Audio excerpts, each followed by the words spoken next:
tugas. Yaudah, kita mulai aja. Boleh Bang. Bismillahirrahmanirrahim. Uhayyikum tahiyatul Islam, tahiyatan minallahi wa tahiyatan 'alal jannah. Assalamualaikum warahmatullahi wabarakatuh. Waalaikumsalam warahmatullahi wabarakatuh. Innal hamdalillah wa syukrulillah wa lahu wassalatu wassalamu ala Rasulillah wa ala alihi wa ashabihi wa mawalah, la haula wa la quwwata illa billah, amma ba'd. Qala Allah ta'ala fil Qur'anil azim, a'udzu billahi minasy syaithanir rajim. Bismillahirrahmanirrahim. Wa wassayna al-insana biwalidayhi hamalathu ummuhu wahnan 'ala wahnin wa fisaluhu fi 'amayn an ishkur li wa liwalidayka ilayya al-masir. Shadaqallahul azim. Sudah barang tentu kita perbanyak syukur kita kepada Allah Subhanahu wa taala. Alhamdulillahirabbil alamin. Pada sore hari ini kita dapat bertemu dan berkumpul di tempat yang baik ini, di hari yang baik, di waktu yang baik, bersama dan bertemu dengan orang-orang baik dalam sebuah acara yang sangat baik tentunya, yakni syukuran dan doa atas dilahirkannya anak daripada saudara kita dengan nama Muhammad Habizat Al-Ghifari, yang semoga Allah Subhanahu wa taala menjadikan ia menjadi anak yang soleh, yang sehat jasmani dan rohaninya, yang berguna bagi nusa, bangsa, agama dan kedua orang tuanya. Amin. Yang senantiasa juga dijaga dan dilindungi oleh Allah Subhanahu wa taala dari mara bahaya dan mara petaka tentunya. Amin ya rabbal alamin. Lalu kita berikan salat salam kepada baginda kita Nabi Muhammad sallallahu alaihi wasallam. Allahumma shalli ala sayyidina Muhammad wa ala ali sayyidina Muhammad.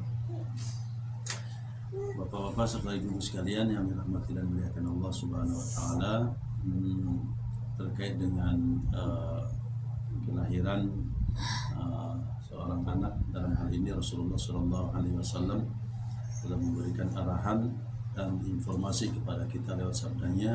Yang pertama, kullu mauludin yuladu 'alal fitrah.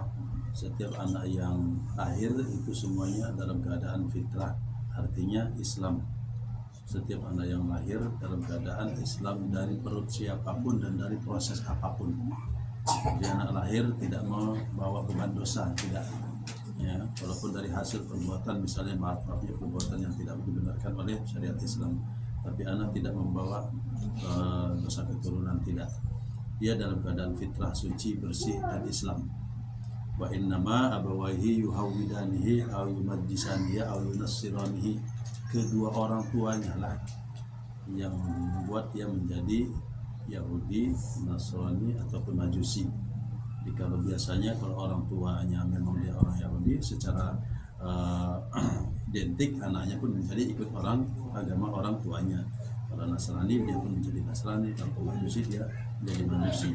Nah, kita sebagai orang Islam bertanggung jawab terhadap putra dan putri kita untuk menanamkan akidah yang benar, ya, pemahaman yang benar tentang akidah yang benar, keislaman yang benar kepada putra putri kita sekalian. Ya, oleh karena itu barangkali pada sore hari ini bahagian daripada ikhtiar kita untuk bisa memberikan pemahaman kepada putra putri kita dan keturunan kita sebagai bahagian daripada rasa tanggung jawab kita, maka kita iringkan doa tentunya ya kepada Allah Subhanahu wa taala agar kiranya benar-benar Allah tanamkan dan Allah pertahankan akidah itu kepada dirinya. Kalau biasanya saya mengurusin urusan para mu'alaf, ya kan, yang masuk Islam, biasanya selalu kita sampaikan bahwa sesungguhnya mereka bukan masuk Islam tapi kembali kepada Islam.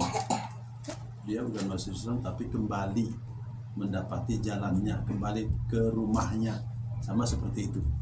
Dia kembali ke rumahnya. Kenapa? Pada hakikatnya dulu dia waktu lahir dalam keadaan Islam sebenarnya. Cuma karena di perjalanannya, karena orang tuanya, karena dia segala macamnya, maka dia mengikuti itu.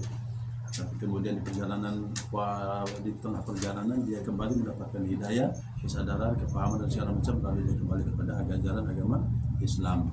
Entah melalui proses pernikahan, entah apapun segala macamnya. Maka selalu kita tanamkan, jangan karena mau menikah, tapi harus berdasarkan karena kefahaman.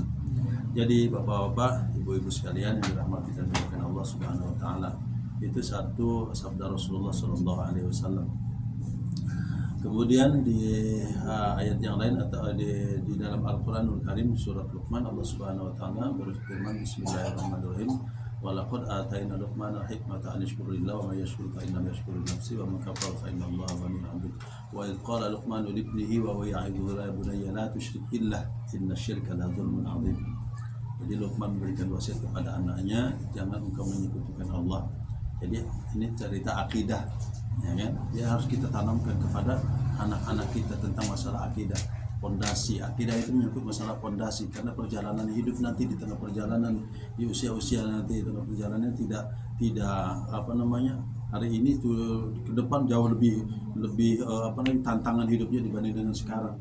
Dulu kita di era-era tahun 90-an, tahun 80-an segala macam berbeda dengan di era di tahun sekarang ini. Sekarang di era digital, era HP dan segala macam seperti ini kan. Kalau nggak ditanamkan akidah yang sangat kokoh yang kuat, bisa jadi semuanya terpengaruh dan tidak pasti akan berdampak dan berefek kepada yang tidak baik bagi kehidupan itu. Makanya akidah itu harus ditanamkan sekokoh-kokohnya. Di antaranya yang harus kita yakinkan bahwa seperti firman Allah Subhanahu wa taala dalam surat Al-Hadid ayat 22, ma asaba min musibatin fil ardi wala fi anfusikum illa fi kitabim min qabli an nabraha. Apapun yang terjadi di langit dan bumi ini semuanya sudah ditulis oleh Allah Subhanahu wa taala di Lauhil Mahfuz sebelum kejadian itu terjadi. Baik kejadian itu yang menyenangkan ataupun yang tidak menyenangkan atau menyedihkan, sesungguhnya sudah ditulis oleh Allah Subhanahu wa taala di Lauhil Mahfuz. Dan itu ini akidah, ini cerita akidahnya ya. Cerita akidah. Jadi semuanya sudah pertemuan kita, perkumpulan kita, lahir kita dan segala lahir anak kita, jodoh kita, ya kan, jabatan kita, kedudukan kita, apalagi semuanya ya, keberhasilan kita, kemenangan kita, dilantik kita, jatuhnya kita, ya, dipecatnya kita ataupun dilengserkan kita dan segala macamnya, itu semuanya sudah ditulis oleh Allah Subhanahu wa taala di Lauhil Mahfuz. Jadi wa zalika 'ala Allah yasir, dan itu mudah bagi Allah Subhanahu wa taala, mudah untuk menetapkannya, mudah juga untuk berubah-ubahnya. Ya, takdir baik bisa, takdir buruk bisa dirubahnya oleh Allah Subhanahu wa taala menjadi takdir yang baik dengan apa? Dengan banyak doa, dengan banyak zikir, dengan banyak ikhtiar. Sama seperti itu ya. Nah, ini bagian daripada akidah kita semuanya. Nah, itu harus ditanamkan kepada dalam diri kita dan kepada anak-anak kita sekalian. Ini dalam khotib-khotib juga demikian disampaikan, usikum wa nafsi bi taqwallah, memberikan wasiat kepada diriku sendiri dan kepada jamaah sekalian untuk senantiasa bertakwa kepada Allah Subhanahu wa taala. Hari ini kita tentu saja memberikan apresiasi dan sudah barang tentu juga memberikan doa terbaiknya buat keluarga Bang Dede tadi ya, dan istri serta anak-anaknya. Mudah-mudahan menjadi keluarga yang sakinah mawaddah warahmah, amin ya rabbal alamin. Mungkin demikian sebagai pengantar, mudah-mudahan ada manfaatnya buat kita sekalian.